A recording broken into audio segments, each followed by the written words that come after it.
Hello, Assalamu alaikum guys. How are you all? Welcome back to another video. In the previous video, हमने discuss किया था bubble sort and hopefully you found that video productive and beneficial in terms of understanding the concept of the bubble sort by using the 1D array. ठीक है जी. तो I hope वो आपके लिए beneficial होगी वीडियो. अच्छा, अब जो आज की क्लास में हम जो टॉपिक डिस्कस करेंगे रिलेटेड टू 1D एरे, जिसमें जो एक और सिनेरियो है जो पेपर्स के अंदर आता है and that is the linear search. इसको हम क्या कहते हैं? इसको हम कहते हैं लीनियर सर्च. ठीक है जी. अच्छा, लास्ट टाइम जो हमने क्लास करी थी वो थी सॉर्टिंग से रिलेटेड. ठीक है. सॉर्टिंग का मतलब क्या था? सॉर्टिंग का मतलब था कि सर नंबर्स को या नेम्स को अरेंज करना. अगर नंबर्स हैं तो असेंडिंग और डिसेंडिंग ऑर्डर्स के अंदर हम उसको अरेंज करेंगे. ठीक है जी. तो लेकिन यहाँ पर जो सिनेरियो है वो है सर्चिंग का. अब सर्चिंग का मतलब आपको पता है कि एक चीज आपके पास पहले से मौजूद है. ठीक है. आपने उसको कंपेयर करना है, आपने उसको सर्च करना है कि क्या वो अवेलेबल आइटम के अंदर है या नहीं. यानी फॉर एग्जाम्पल अगर मैं इसको इस तरीके से आपको डिस्क्राइब करूं कि समझ लें कि आपके पास एक लिस्ट ऑफ नेम्स है और आपने एक नेम यूजर से एंटर करवाना है. अब आपने उस नेम को, आपके पास जो पहले से एक लिस्ट ऑफ नेम्स है उसमें सर्च करना है कि क्या वो नेम प्रेजेंट है या नहीं. समझे, आप एक अटेंडेंस ले रहे हैं. ठीक है, बच्चों की अटेंडेंस लेने क्लास के अंदर. तो आपके पास रजिस्टर्स में नाम होते हैं पहले से लिखे हुए. अब एक स्टूडेंट एंटर करता है, आप उससे उसका नाम पूछते हो, वो अपना नाम बताता है. फॉर एग्जाम्पल अली, आप चेक करते हो कि भाई अली का नाम है मेरे पास रजिस्टर में, नहीं है. अगर है, उसका नाम मिल जाता है, आप कहते हैं yes your name has been found, आप उसको अटेंडेंस मार्क कर देते हो. अदरवाइज आप कहते हो सॉरी भाई आपका यहाँ पर नाम नहीं है, may be you will be, your name will be in some another class registers. ठीक है. तो यही वाला सीन है. लीनियर का मतलब क्या होता है? सेम वही पैटर्न है जो हम अटेंडेंस के अंदर यूज करते हैं. हम हर बच्चे के नाम को जो हमारे पास स्टूडेंट आया था उसके नाम से कंपेयर करते हैं. लीनियर का मतलब होता है 1 by 1. ठीक है. लीनियर का मतलब होता है 1 by 1. तो इसका मतलब ये होगा कि आपके पास जो नंबर आ रहा है आप उसको एरे के अंदर पड़े हुए हर एलिमेंट से कंपेयर करेंगे. अच्छा, अब आप बच्चा बोलता है सर क्या हमें एक लिस्ट ऑफ नेम्स पहले से गिवन होगी? तो अगर गिवन है तो बहुत अच्छी बात है क्वेश्चन के अंदर. लेकिन अगर नहीं गिवन तो आप ये इमेजिन कर लें एरे का नाम तो गिवन होगा ना आपको, और उसमें नंबर ऑफ एलिमेंट्स भी गिवन होंगे. तो अगर आपको एरे का नाम गिवन है और अगर आपको एरे के नंबर ऑफ एलिमेंट्स गिवन है तो फिर आप लोकेशन वाइज उसको हर नंबर से, जो भी यूजर ने नाम डाला है उसको हर लोकेशन से जो आपके एरे के अंदर प्रेजेंट है उससे आप कंपेयर करेंगे. ठीक है. अगर मिल जाता है तो आप कहेंगे भाई status has been found, the name has been found, otherwise the name is not found. इसको अगर समझाने का तरीका अगर मैं प्रैक्टिकली समझाऊं आपको एक एग्जांपल देके, तो फॉर एग्जांपल मैं ये इमेजिन करता हूं कि भाई मेरे पास एक कंटेनर है. ठीक है. एक कंटेनर है मेरे पास और उस कंटेनर के अंदर मेरे पास समझ लो कि एक लिस्ट ऑफ नेम्स जो हैं, कुछ स्टूडेंट्स के जो नाम है वो स्टोर्ड हुआ है. ठीक है जी. कुछ स्टूडेंट्स के मेरे पास जो नाम है वो स्टोर्ड हुआ है यहाँ पर. अब हम एक रैंडम जो है वो नेम्स स्टोर करवा लेते हैं. फॉर एग्जाम्पल अली आपके पास है, आपके पास है आमिर, आपके पास है जीशान. ठीक है जी. जैब आपके पास नाम है, जॉर्ज आपके पास नाम है, जेकब आपके पास नाम है और मोहम्मद आपके पास एक नाम है. ठीक है जी. अब अगर आप इनको इंडेक्सिंग दे देते हैं तो इंडेक्सिंग का क्या मतलब हुआ है कि आपने हर नंबर को एक लोकेशन प्रोवाइड कर दी, इंडेक्सिंग प्रोवाइड करी, पोजीशन प्रोवाइड कर दी. फॉर एग्जाम्पल आपके पास टोटल है 7 नेम्स. ठीक है. लेट्स सपोज मेरे पास ये जो एरे है, इस एरे का जो नेम है, यानी जो कंटेनर का जो नेम है मेरे पास, नेम ऑफ एरे जो है वो है मेरे पास, नेम ऑफ एरे जो है वो मेरे पास है स्टूडेंट नेम. और स्टूडेंट नेम को मैंने इस तरीके से लिखा हुआ है. रिमेंबर, जब भी आप वेरिएबल का नाम लेंगे तो never use spacing between the names of the variable. अगर आप मोर देन वन वर्ड का नाम ले रहे हो तो या तो कोशिश करें कि आप स्पेस डालें नहीं. अगर आप स्पेस मेंशन करना चाह रहे हैं तो आप अंडरस्कोर डाल दें, और अगर अंडरस्कोर भी नहीं डालना चाह रहे तो फिर आप अपर केस में लिख दें नेक्स्ट नेम को, इस तरीके से ऐसे लिख दें. ठीक है. But never use space between the name of a variable. ठीक है जी. अच्छा, अब हमने क्या करना है, इसका मतलब ये हुआ कि सर मेरे पास जो, अगर मेरे पास जीशान पड़ा हुआ है तो मेरे पास जीशान कहाँ पड़ा हुआ है? तो सर मेरे पास जीशान को जिस तरीके से पड़ा हुआ होगा कि सर जीशान मेरे पास जो है वो एसटीडी नेम 3 के अंदर पड़ा हुआ है. ठीक है. यहाँ पे पड़ा हुआ है. अब मैंने क्या करना है, अब मैंने समझ लो ये मेरे पास लिस्ट ऑफ नेम्स है। अब यहाँ तो मैं एक लिस्ट ऑफ नेम्स बना रहा हूँ, but it is not necessary कि आपके पास भी ये लिस्ट ऑफ नेम्स पहले से प्रेजेंट हो। ठीक है, आपके पास हो सकता है वो सिर्फ आपको दे देंगे कोई एक एरे है, इसके अंदर आपके पास कुछ एलिमेंट्स, कुछ नेम्स स्टोर्ड है, और वो 5 हो सकते हैं, वो 6 हो सकते हैं, वो 7 हो सकते हैं, वट एवर अप टू। ठीक है, वो आपको कह देते हैं क्वेश्चन में कि 100 एलिमेंट्स है, you need to find out any particular name. आपने, या वो ये बोल सकते हैं आपको क्वेश्चन में कि आप यूजर से एक नेम एंटर करवाओ and find out that particular name that has been entered by the user is at present into an array or not। तो हम इसी सिनेरियो को लेकर चलते हैं। अब हम इसका एक कोड लिखते हैं और उसको पढ़ने की, देखने की और समझने की कोशिश करते हैं कि सर इसको हम अपने सूडो कोड में किस तरीके से इंप्लीमेंट करेंगे। तो इसके लिए मैं अभी क्या करता हूँ, मैं अभी डिक्लेरेशन नहीं कर रहा, क्योंकि अभी मैं अगर स्टार्टिंग में डिक्लेरेशन करूंगा, मैं वेरिएबल्स के नाम लिखूंगा तो ये आपको थोड़ा सा कंफ्यूज कर देगी। ऑल्दो क्वेश्चन में भी नहीं लिखा होता कि आप डिक्लेयर करें, आप कर देते हैं, बहुत अच्छी बात है, एग्जामिनर को आपका कोड समझने में बहुत आसानी हो जाएगी। बट अगर आप नहीं करते हैं तो कोई मार्क्स डिडक्ट नहीं होंगे, except the scenario based question. Scenario based question जहां पे मेंशन होता है that you have to declare all the variables, meaningful variables, तो वहां पे फिर आपको वेरिएबल्स के नाम डिक्लेयर करने पड़ेंगे। ठीक है जी। अच्छा, तो मैं यहाँ पर अभी एक स्पेस छोड़ देता हूँ ऊपर टॉप पर। ठीक है, और बाद में उसके बाद जब मेरा क्वेश्चन एंड हो जाएगा तो फिर हम देख लेंगे हमने कौन कौन से वेरिएबल्स इसमें यूज करें with their certain data types, उसको फिर हम बाद में ऊपर डिक्लेयर भी कर देंगे। ठीक है जी। अच्छा, अब हम स्टार्ट करते हैं अपने पास कोड को, और कोड हमारा कुछ इस तरीके से होगा कि हम लेट्स सपोज हमने आउटपुट लिया और यूजर को बोला कि एंटर योर नेम, या योर नेम तो नहीं होगा ना चाहिए, हम यूजर से बोलते हैं कि भाई एंटर अ नेम। ठीक है जी, एंटर अ नेम। ठीक है जी, अब यूजर इनपुट करेगा, हमने इनपुट नेम ले लिया। ठीक है, कुछ वैल्यूज को हम यहाँ पे इनिशियलाइज करा लेते हैं। लेट्स सपोज हम एक फ्लैग रख लेते हैं। फ्लैग किस किस्म का, हम बोलते हैं भाई जो बाय डिफॉल्ट फाउंड है ना, यानी बाय डिफॉल्ट अभी हमें नेम नहीं मिला तो हम उसका स्टेटस क्या रखते हैं यहाँ पे बेटा, फॉल्स। ठीक है, यहाँ पे उसका स्टेटस रख देते हैं फॉल्स का। अच्छा, अब हम एक और वेरिएबल लेते हैं, ठीक है, जिसका नाम हम रखते हैं काउंटर।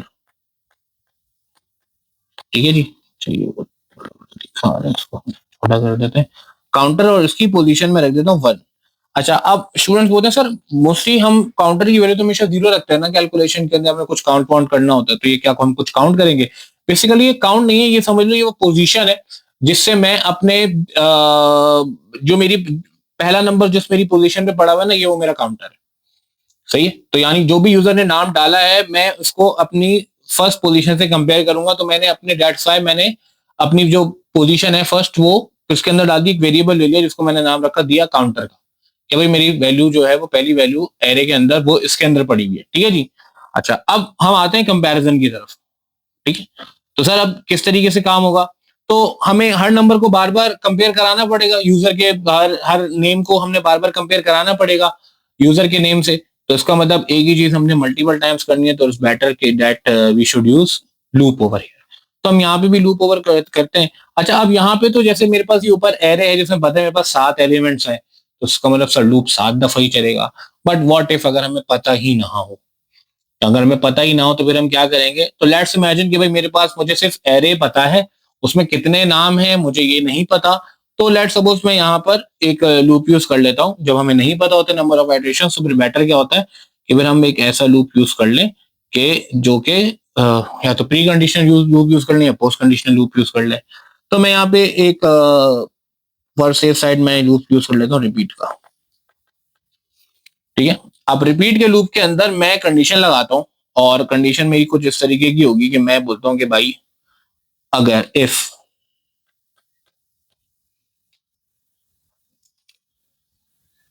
हमारा नाम कहां पड़ा हुआ है, एरे का नाम क्या था हमारा, एसटीडी नेम, हम बोलते हैं इफ एसटीडी नेम काउंटर, यानी फर्स्ट पोजीशन पे जो मेरा नाम पड़ा हुआ है अगर वो बराबर हो जाता है किसके, जो यूजर ने नाम डाला, और यूजर ने जो नेम डाला है वो कहां रहा हुआ है, नेम के अंदर।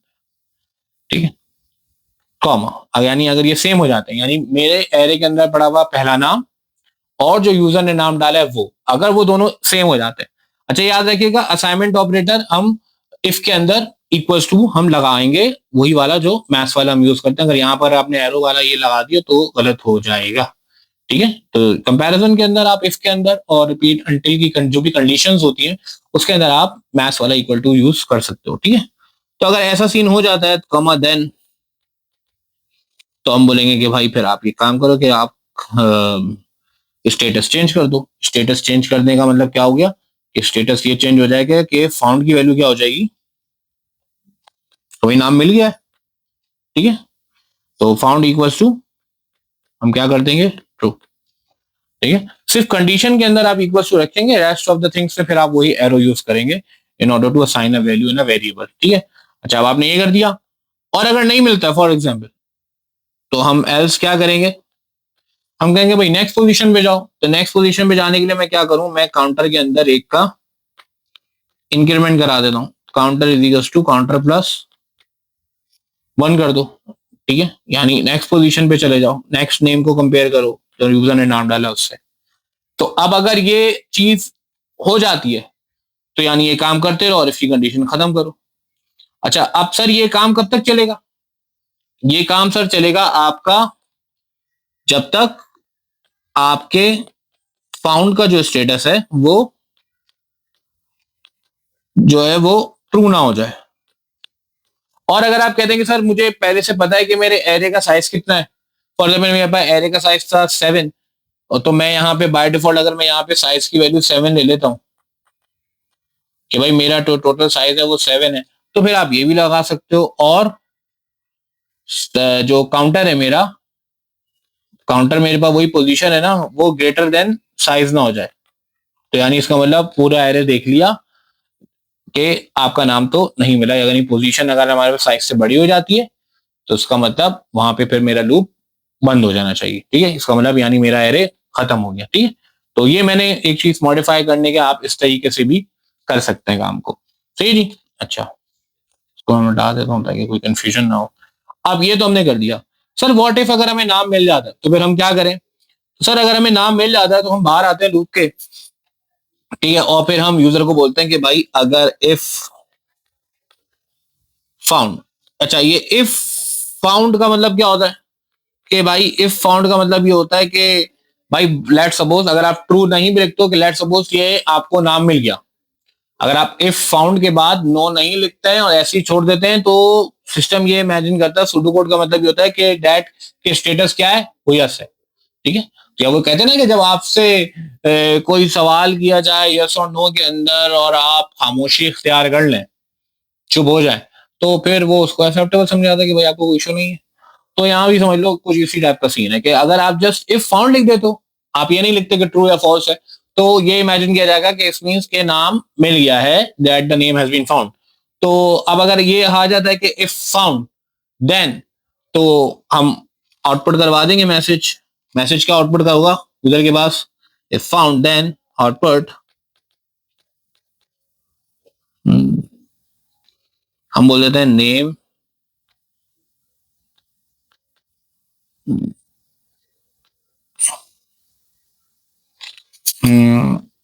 अच्छा ये नेम तो नहीं आना चाहिए इसके अंदर। अच्छा ये यूजर का नाम आ जाएगा जो यूजर ने डाला था, और उसके बाद मैसेज दे देते हैं हम उनको क्या, that this name is Ali for में जाए तो Ali is found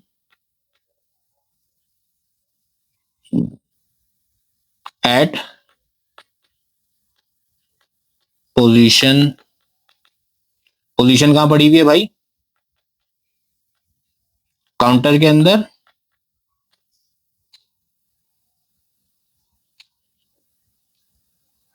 in the list. तो हम उसको एक मैसेज दे देते हैं। तो अब क्या लिखा हुआ आएगा, फॉर एग्जाम्पल अली है तो लिखा है Ali is found at position for 5 in the list. तो जो चीज मुझे मैसेज में देनी है आप वो देखोगे कि मैंने उसको कोटेशंस में डाल दिया, यहां से लेके यहां तक मेरे कोटेशन जा रहे हैं, फिर इस काउंटर में वैल्यू आ जाएगी यहां से फैच होके, और फिर इन द लिस्ट मेरे पास कोटेशन में है तो मैसेज ये एज इट इज आ जाएगा। ठीक है, अदरवाइज अदरवाइज क्या होगा कि भाई एल्स आउटपुट करवा देंगे हम क्या, as output name is not found, ठीक है जी। और यहां हम क्या करा देंगे इसको एंड इफ, ठीक है जी। तो ये हो गया हमारा लीनियर सर्च। तो अब हमने क्या करा, अब इसके अंदर हम देखे थे एज आई टोल्ड यू कि मैंने आपको बताया था कि हमने जो जो वेरिएबल इसमें यूज करें उसको हमने डिक्लेरेशन के लिए ऊपर जगह छोड़ दी थी। तो हम यहाँ पर देख लेते हैं कौन कौन से वेरिएबल में यूज करें। हमने साइज यूज करा है, हमने नेम यूज करा है, हमने फाउंड यूज करा है, हमने काउंटर यूज करा है, और आई थिंक यही हमने यूज करें और तो कुछ यूज नहीं करे, ठीक है। तो हम इसको डिक्लेयर करवा लेते हैं यहाँ पर। तो जी अब हम यहाँ पर इसको डिक्लेयर करा देते हैं। मैं यहाँ पे डिक्लेयर इसको कर देता हूँ डिक्लेयर। अच्छा, जो हमारे पास सेम डेटा टाइप के वेरिएबल्स होते हैं उसको हम एक ही लाइन में लिख लेंगे। तो सेम डेटा टाइप के वेरिएबल्स कौन कौन से हैं, साइज है, काउंटर है, और बस आई थिंक साइज और काउंटर है जो सेम है। तो साइज और काउंटर को हम ले लेते हैं इसमें इंटीजर में, ठीक है। और नेम और फाउंड, नेम जो है हमारे पास वो है किसके अंदर, नेम हमारे पास स्ट्रिंग के अंदर होगा, जाहिर सी बात है, ठीक है। डिफरेंट डेटा टाइप होगी तो आप डिफरेंट लाइन पर लिखेंगे। और एक और भी हमने फाउंड भी यूज करा है, तो ये भी डिफरेंट डेटा टाइप है, तो मैं इसको यहां पर लिख रहा हूं अभी स्पेस ना होने की वजह से। Declare found equals to assignment operator Boolean, ठीक है जी। तो ये हो गया आपका डिक्लेरेशन हो गई आपकी यहाँ पर, सही है जी। तो ये हो गया हमारा लीनियर सर्च, ठीक। तो हमने क्या करना है फिर बता रहा हूँ, यूजर से एक नेम लिया, इनपुट नेम करवाया, बाय डिफॉल्ट फाउंड की वैल्यू फॉल्स ले रही, काउंटर की वैल्यू मैंने 1 ले रही। अच्छा, अब आप चाहो तो आप डिफरेंट वेरिएबल्स नेम ले सकते हो, बट मेक श्योर कि वो जो वेरिएबल्स हैं उनके नाम हमेशा मीनिंगफुल रखिएगा। अब मीनिंगफुल नाम रखने का फायदा क्या होता है, मीनिंगफुल नाम रखने का फायदा होता है कि अगर एक न्यूट्रल बंदा आपके कोड को देख रहा है बाद में या समझ रहा है इन योर एब्सेंस, तो वो इजीली अंडरस्टैंड कर सकता है कि अच्छा मैंने यानी ये वाले वेरिएबल किस टाइप की वैल्यू स्टोर कर रहा है और ये वेरिएबल किस तरीके से इस प्रोग्राम के अंदर यूज किया जा रहा है। तो always take the variable names meaningful. हमने काउंटर की वैल्यू यहाँ पे 1 ले ली, मैंने रिपीट का लूप लगाया, मैंने चेक किया कि भाई अगर स्टूडेंट नेम मेरे क्या है, एरे का नाम, ये आपको क्वेश्चन में गिवन होगा। अच्छा, जैसे क्वेश्चन में गिवन होगा आपने एग्जैक्ट उसी सिंटेक्स के अंदर वो लिखना है। अगर आप चेंज कर दो तो सिंटेक्स, तो सॉरी फिर आपका मार्क कट जाएगा, ठीक है। तो हमने बोला इफ स्टूडेंट नेम काउंटर, यानी जो फर्स्ट पोजीशन में नेम पड़ा था अगर वो नेम के बराबर हो जाता है तो मेरा स्टेटस क्या हो जाएगा, फाउंड ट्रू हो जाएगा। अच्छा, कुछ बच्चे बोलते हैं कि सर ये देन जो है ये क्या नेक्स्ट लाइन पे लिखना चाहिए सेम लाइन, आप सेम लाइन पे लिख दें बट कॉमा लगा दीजिएगा। आप नेक्स्ट लाइन पे लिख दें तब भी इट डजंट मैटर, ठीक है, it doesn't create any difference. Line change करने वाले सीन पे आपका जो है कैम्ब्रिज वो इतना गौर नहीं करता, वो उसको इग्नोर कर देता है, ठीक है जी। तो अगर फाउंड ट्रू हो जाएगा, नहीं होता तो आप क्या करो, काउंटर के अंदर एक इंक्रीमेंट करवा दो कि भाई एक नेक्स्ट पोजीशन पे चले जाओ, ऐसे वो चलता रहेगा। कब तक, जब तक फाउंड का स्टेटस या तो ट्रू ना हो जाए। और अगर आपको ये पता है कि एरे का साइज क्या है तो आप बोल देंगे भाई जो काउंटर की जो वैल्यू है वो ग्रेटर देन क्लास साइज या मेरे एरे के साइज से बड़ी जब तक ना हो जाए।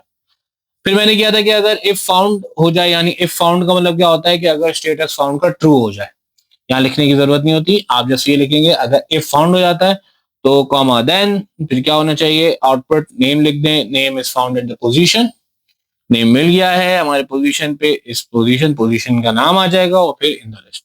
अदरवाइज एल्स में आप क्या लेते हैं और आउटपुट सॉरी और नेम इज नॉट फाउंड, ठीक है। और फिर आपने यहाँ पर इफ की कंडीशन को एंड कर देना, ठीक है। तो यहाँ पर हमारा लीनियर सर्च भी कंप्लीट हो गया, ठीक है। आई होप ये वीडियो आपको समझ में आई होगी। अपना फीडबैक जरूर दीजिएगा, कोई चीज, कोई टॉपिक, कोई क्यूरी अगर आपके माइंड में हो जो उसमें आप कंफ्यूज हो रहे हो, नहीं समझ में आ रही है, कॉन्सेप्ट नहीं क्लियर हो रहा, लॉजिक समझ में नहीं आ रही है, तो बस मेंशन कीजिएगा। इंशाल्लाह I will get back to you soon in another video. Till then this is Sheroz Ilyas signing off. ख्याल रखिएगा अपना। I see you guys in the next video. अल्लाह हाफिज।